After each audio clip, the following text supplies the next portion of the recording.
Recent में एक supreme court ने ऑर्डर किया है अरावली पर्वत को श्रृंखला को लेके, तो उसमें विपक्ष जो है कहीं ना कहीं ये कह रहा है कि ये उसकी आड़ में, सुप्रीम कोर्ट के फैसले की आड़ में खनन का कार्य चल रहा है। इसको लेके आपका क्या कहना है? चाहे जब राजस्थान में कांग्रेस की सरकार थी तब भी, और चाहे हरियाणा में कांग्रेस की सरकार थी तब भी, केंद्र में कांग्रेस की सरकार थी तब भी, और पूरे देश भर के प्राकृतिक संसाधनों का दोहन पे दोहन हुआ और भारत की इस धरती का, प्रकृति का, पर्यावरण नुकसान पहुंचाया आपने, तब आपकी आवाज कहां थी?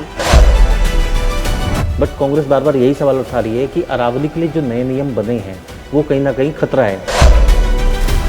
नेहा जी, अटल जी की राजनीति को अक्सर संवाद सुशासन की राजनीति कहा जाता है, तो इसको बीजेपी कैसे आगे और बढ़ा रही है? देश का पैसा देश के विकास के लिए भ्रष्टाचार को रोकना, भ्रष्टाचार के खिलाफ चलना और एक शुद्धता के साथ राजनीति करना और अपने जीवन की आहुति देश सेवा के लिए देना, ये भारतीय जनता पार्टी की परिपाटी रही है।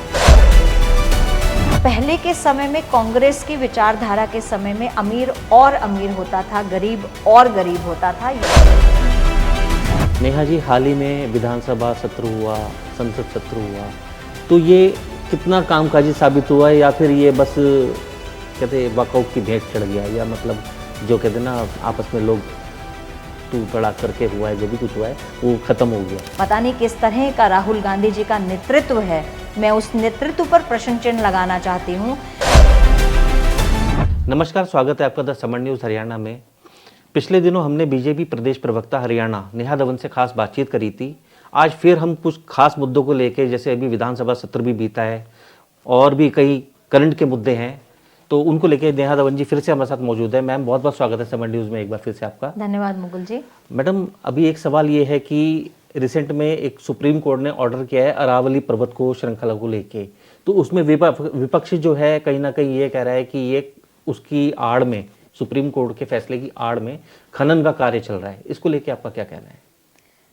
देखिए मुकुल जी, सबसे पहले तो मैं ये बात करना चाहूँगी कि पिछले दिनों जब से 11 वर्षों से माननीय नरेंद्र मोदी जी केंद्र में कमान संभाल रहे हैं और हरियाणा प्रदेश में भारतीय जनता पार्टी की सरकार में माननीय नायब सिंह सैनी जी अपनी सरकार को संभाल रहे हैं और दिन रात जनता की सेवा में लगे हैं।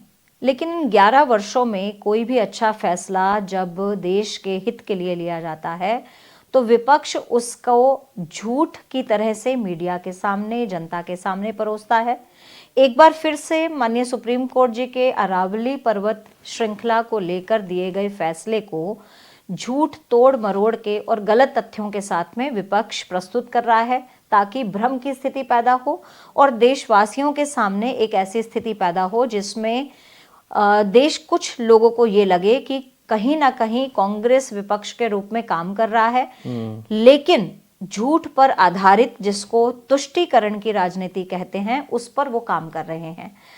आपने मुझसे सही प्रश्न किया और पहला प्रश्न आपने सही किया ताकि आपके माध्यम से समर न्यूज़ देखने वाले सभी मेरे भारतवासियों को, हरियाणा वासियों को कांग्रेस के इस झूठ से भी मैं पर्दा हटाने का काम करूंगी।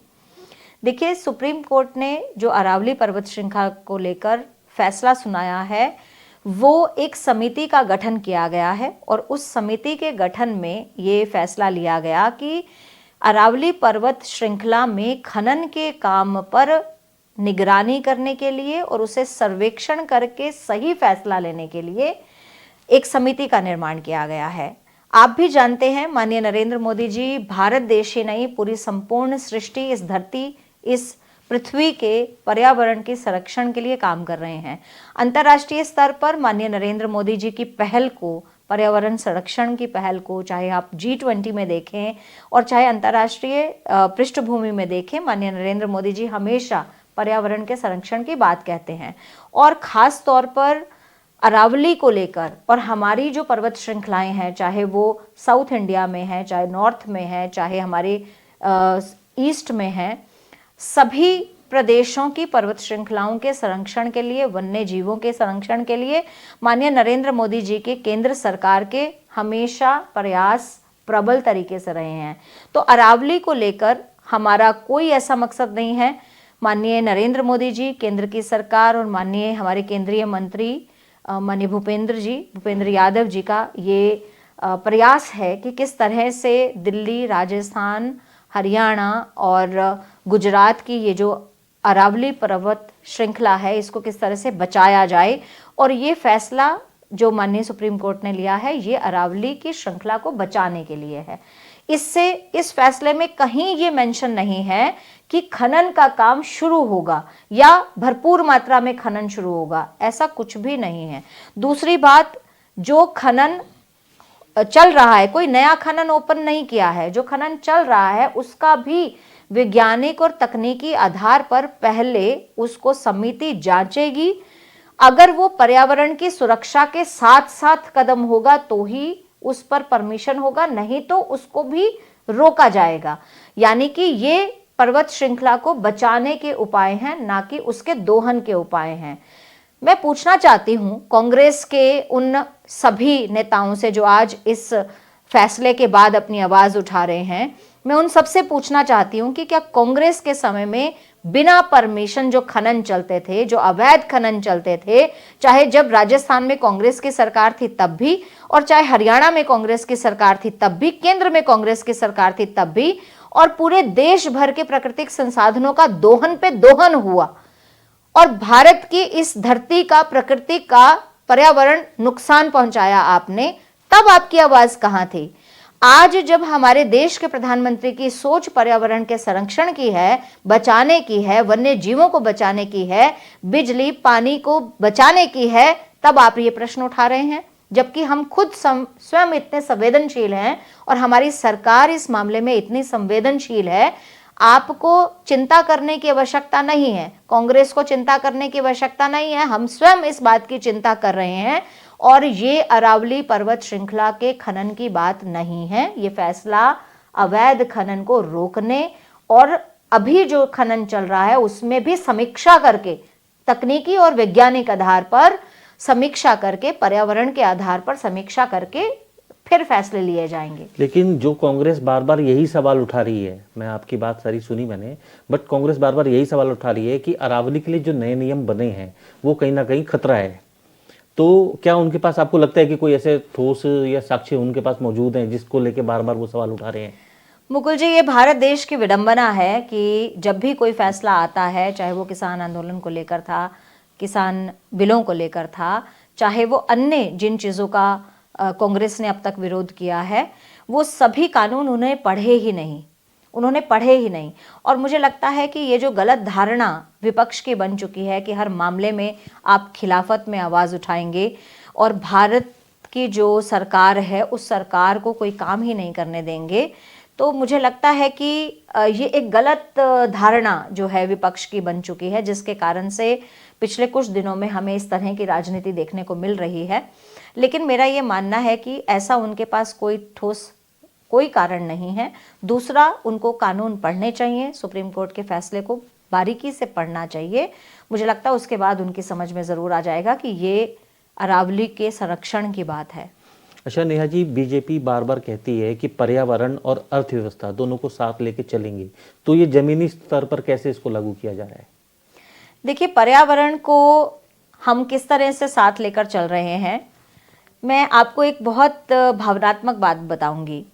आज से पहले, पिछले 11 वर्षों से पहले, जब से माननीय नरेंद्र मोदी जी आए हैं और उन्होंने अपने मन की बात की शुरुआत की है, आपने कौन से ऐसे प्रधानमंत्री भारत देश की पृष्ठभूमि पर देखे जो अपने मन की बात या अपने जनता के साथ सीधा संवाद रखते हों? और उन संवाद के माध्यम से जब एक प्रधानमंत्री, जो कि वरिष्ठ पद माना जाता है, एक प्रधानमंत्री जब अपनी जनता से हर मन की बात में कहीं ना कहीं पर्यावरण के संरक्षण के बात, बच्चों के अंदर नैतिक मूल्यों के संस्कारों की बात, भारतीय जो संस्कृति है, पारंपरिक धरोहरें हैं, उनके संरक्षण की बात को अगर करते हैं, तो हम जैसे सभी भारतवासियों के मन में एक विचार प्रबल तरीके से उत्पन्न होता है, पैदा होता है, उसे बल मिलता है कि क्यों ना हम भी अपनी जिम्मेदारी जो हमें संविधान में मिलती है, अपने कर्तव्य निभाएं। तो ये एक काम है जो माननीय नरेंद्र मोदी जी करते हैं। बीजेपी संगठन सरकार के साथ पैरेलली जो है वो काम कर रहा है। और आप भी जानते हैं कि किस तरह से वन लगाओ, पेड़ बचाओ, इस तरह के कार्यक्रम सरकार और संगठन के माध्यम से हमने बहुत व्यापक दायरे में, व्यापक स्तर पर चलाए। पिछले दिनों हमने एक पेड़ माँ के नाम, जब नरेंद्र मोदी जी ने अपनी माता जी के नाम पर एक पेड़ लगाया, उससे हमने शुरुआत की। आप देखेंगे कि पूरा का पूरा जो मीडिया के माध्यम से आप सबके सामने आजकल चीज़ें, सबके फ़ोन में आजकल चीज़ें हैं, हमारे बीजेपी के कार्यकर्ताओं ने और सरकारी स्तर पर भी बहुत लोगों ने, आम जनता ने इस मुहिम में साथ दिया और करोड़ों पेड़ जो है वो लगाने का काम हुआ। और उन करोड़ों पेड़ों के संरक्षण की जो जिम्मेदारी है वो माननीय मोदी जी के मोटिवेशन से बच्चे बच्चे को मिली। स्कूल कॉलेजेस में इस तरह के कार्यक्रम कराए गए, सामाजिक संस्थाओं ने अपने शहरों में, अपने गांव देहात में इस तरह के कार्यक्रम कराए। मुझे पूरी उम्मीद है कि आने वाले समय में वो वृक्ष बनेंगे और उनका एक जो दृश्य होगा वो आपको देखने को मिलेगा। और इसके अलावा नहरों के जल के संरक्षण की बात केंद्र सरकार, राज्य सरकारें हमारी कर रही हैं, टेल तक पानी पहुंचाने की काम कर रहे हैं। नल की जो कहीं कहीं टूटी नहीं थी, आपने देखा कि हमारे यहाँ पर हरियाणा में भी नल लगाने की जो नियम था वो लागू किया गया। गाँव में जहाँ बहते पानी को रोकने के लिए नल लगाए गए। इस तरह के बहुत सी चीज़ें जो है पर्यावरण के संरक्षण के लिए, पिछले दिनों जब हमारे पूर्व मुख्यमंत्री मनोहर लाल जी हरियाणा में पराली को बैन करते हैं, पराली को ना जलाने के लिए एक प्रावधान लाते हैं और फिर माननीय नायब सिंह सैनी जी द्वारा भी प्रदेश में उसको आगे बढ़ाया जाता है। तो आप देखिए पिछले दिनों हम लगभग, मैं अगर 4 सालों की बात करूं तो इस मौसम में पराली की वजह से जो पॉल्यूशन होता था वो पॉल्यूशन हरियाणा की तरफ से मोर देन 50 to 60% कम रहा।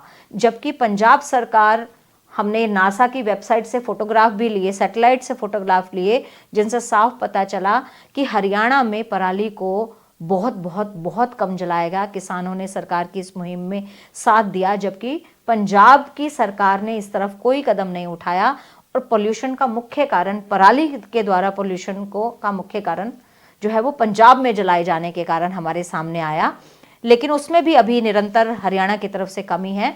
इस तरह के कितने ही वन्य जीवों के संरक्षण के लिए जब देश का प्रधानमंत्री एक नए चीता के बच्चे को जंगल में छोड़ने के लिए जाते हैं और बर्ड सेंचुरी में विजिट के लिए जाते हैं, जब देश का प्रधानमंत्री वन्य जीवों के संरक्षण की बारीकी को देखने के लिए स्वयं नेशनल पार्क, सेंचुरीज में जाते हैं, तो हम जैसे भारतवासियों को एक ऐसा मैसेज मिलता है कि हमें हमारे प्राकृतिक संसाधनों को सहेज कर रखना है, उनके जो है रक्षा करनी है और उनके संवर्धन के लिए काम करना है।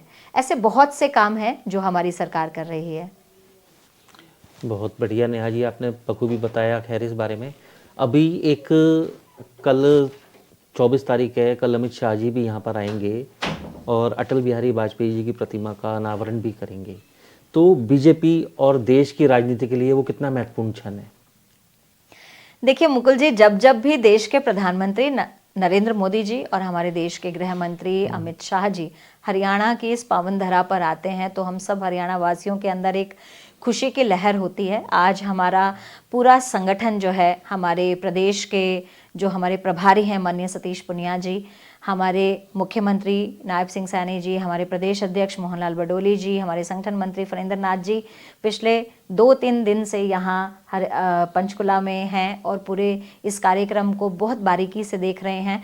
भाजपा के कार्यकर्ता पहुंच चुके हैं। माननीय अमित शाह जी का दिल से हम स्वागत करते हैं। ये क्षण हमारे लिए बहुत महत्वपूर्ण है क्योंकि जब हम देश के एक ऐसे प्रधानमंत्री और भारतीय जनता पार्टी के, मैं कहूँगी कि एक ऐसे महान विचारक, महान नेता माननीय श्रद्धेय अटल बिहारी वाजपेयी जी की 51 फीट ऊंची जब एक मूर्ति का जो है अनावरण करने के लिए माननीय अमित शाह जी पहुंच रहे हैं, तो ये हमारे लिए बहुत ही भावुक और बहुत ही ऊर्जा देने वाला पल है क्योंकि हमारे आदर्श, हमारे श्रद्धेय अटल बिहारी वाजपेयी जी का जो जीवन काल रहा है, जो उन्होंने अपना संपूर्ण जीवन जो है वो संगठन के नाम किया, देश के नाम किया, वो हम सब कार्यकर्ताओं के लिए एक प्रेरणा स्रोत हैं।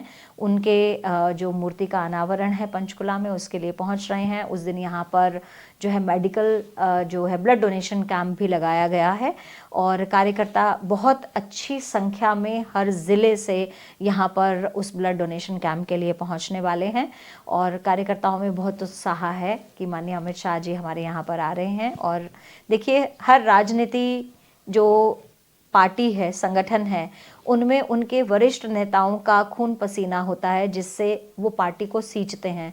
और भारतीय जनता पार्टी के कार्यकर्ता भारतीय जनता पार्टी को अपनी माँ मानते हैं और अपनी माँ के प्रति उन्होंने बहुत फ़र्ज़ निभाए हैं, अपना जीवन बलिदान दिया है।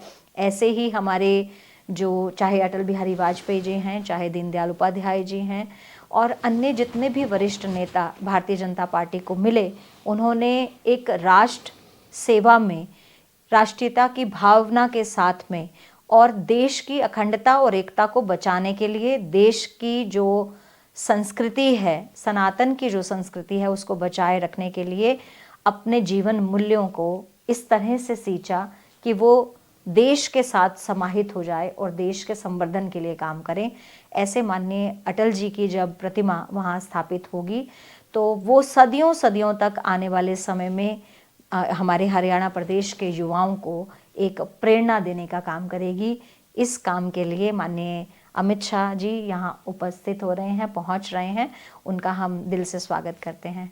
नेहा जी, अटल जी की राजनीति को अक्सर संवाद, सुशासन की राजनीति कहा जाता है, तो इसको बीजेपी कैसे आगे और बढ़ा रही है? देखिए, अटल जी की राजनीति को बहुत ही सहजता से देखा जाता है क्योंकि उन्होंने बहुत अपने नैतिक मूल्यों के आधार पर जो है भारतीय जनता पार्टी की परंपरा को आगे बढ़ाते हुए देश की सेवा की और उसी पग पर, उसी पथ पर आज माननीय नरेंद्र मोदी जी भी चल रहे हैं। भारतीय जनता पार्टी का एक जो मूल विचार है, उस मूल विचारधारा पर आज भी संगठन वैसे का वैसे खड़ा है।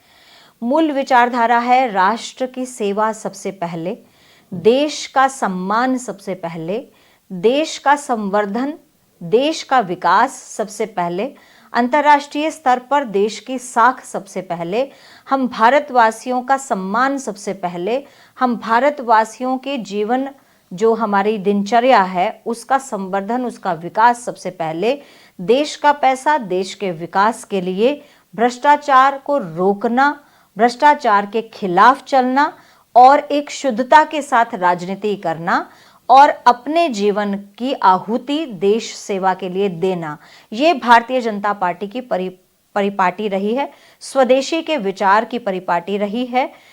हमारे पारंपरिक कारीगर जो हैं, हमारे भारतीय संस्कृति में जो परंपरागत स्थिति थी, एक गांव की, एक पंचायत की, एक शहर की जो प्रणाली थी जिसमें हमारे ही लोग सभी तरह के कारोबार करते थे, उस परिपाटी को बढ़ाना, देश की एकता पर काम करना, देश में बिना जाति के बंधन और बिना धर्म के राजनीति करना, ये सभी पहलू आज भी विद्यमान हैं। आज भी हम सब लोग उसी परिपाटी पर चल रहे हैं और हमारे आगे पंक्ति में खड़े हैं माननीय नरेंद्र मोदी जी, भाई अमित शाह जी, उसके पीछे पूरे कार्यकर्ता खड़े हैं। और अभी जो मैं सबसे महत्वपूर्ण बात बोलने वाली हूँ, पहले के समय में कांग्रेस की विचारधारा के समय में अमीर और अमीर होता था, गरीब और गरीब होता था। ये हमने नारे आपने सुने हैं, आम जनता के बीच में ये बात थी कि महंगाई बढ़ती है, अमीर और अमीर होता है, गरीब और गरीब होता है। लेकिन हम इस विचारधारा पर काम करते हैं कि पंक्ति में खड़े अंतिम व्यक्ति तक पारदर्शिता के साथ विकास पहुंचना चाहिए। और आज उसी अंत्योदय के भाव के साथ में, माननीय दीनदयाल उपाध्याय जी के अंत्योदय के भाव के साथ, माननीय दत्तोपंत ठेंगड़े जी के आत्मनिर्भर स्वदेशी भारत के विचार के साथ हम आगे बढ़ रहे हैं। और उसी परंपरा में, जिस परंपरा में माननीय श्रद्धेय अटल बिहारी वाजपेयी जी ने सेवा की, उसी सेवा को हम अपना मत मानते हैं। मैं 2 लाइनें यहाँ पर बोलकर माननीय अटल बिहारी वाजपेयी जी को अपने श्रद्धा सुमन जरूर अर्पित करना चाहूँगी।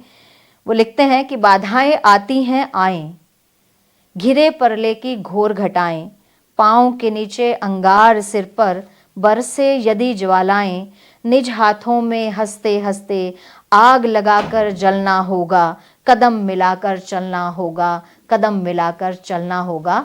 और भारतीय जनता पार्टी के सभी ज्येष्ठ श्रेष्ठ कार्यकर्ता, सभी कार्यकर्ता इसी तरह से कदम मिलाकर चरेवेती चरेवेती चरेवेती की विचारधारा के साथ देश की सेवा में चल रहे हैं। युवा पीढ़ी के लिए अटल बिहारी जी के विचार आज की तारीख में कितने प्रासंगिक है? अटल बिहारी वाजपेयी जी के विचार युवा पीढ़ी के लिए आज भी उतने ही कारगर हैं जितने उनके समय में थे, क्योंकि आज भी देश में वही विरोधी ताकतें जो देश के खंडन विखंडन के लिए काम कर रही हैं, वो आज भी विद्यमान हैं। उनका मूल रूप से निवारण करना, उनकी जड़ें यहाँ से खोखली करना, उनको जड़ों से मिटाना, यही हमारा ध्येय है, ताकि देशवासी एक हों, वो अपने आप को भारतीय माने और सबके अंदर भारतीयता के भाव को बढ़ाना है। कोई भी ऐसी विदेशी ताकतें या हमारे भारत के अंदर बसने वाले ऐसे लोग जो देश में रहते हैं, देश के संसाधनों का इस्तेमाल करते हैं और देश को ही खोखला करने का काम करते हैं, ऐसे लोगों के खिलाफ हम आज भी खड़े हैं, कल भी खड़े थे और आगे भी खड़े रहेंगे। और मेरा ये मानना है कि हमारा भारत देश एक दिन सोने की चिड़िया फिर से ज़रूर बनेगा।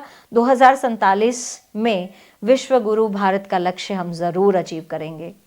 नेहा जी, हाल ही में विधानसभा सत्र हुआ, संसद सत्र हुआ, तो ये कितना कामकाजी साबित हुआ है, या फिर ये बस कहते वॉकआउट की भेंट चढ़ गया, या मतलब जो कहते ना आपस में लोग तू तड़ा करके हुआ है, जो भी कुछ हुआ है वो खत्म हो गया?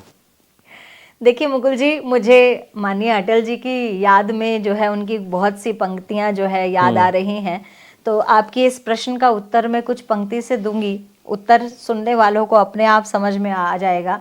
हमारी सरकार प्रदेश के देश के विकास के लिए निरंतर चल रही है और वो एक ही उनके विचार रहता है, हार नहीं मानूंगा, रार नहीं ठानूंगा, आत्म बल पर विश्वास मेरा, अडिग ध्येय पथ पर बढ़ता जाऊंगा बढ़ता जाऊंगा। हम निरंतर बढ़ते जा रहे हैं और विपक्ष का काम है खिलाफत करना, विपक्ष का काम है कि वो सरकार के कामों में अपनी एक अलग लाइन लगाकर चलते हैं और जो तुष्टीकरण की राजनीति है, उस तुष्टीकरण की राजनीति को मैं बिल्कुल ये बात कहूंगी कि एक नया कल्चर जो है कांग्रेस इन दिनों शुरू कर रही है।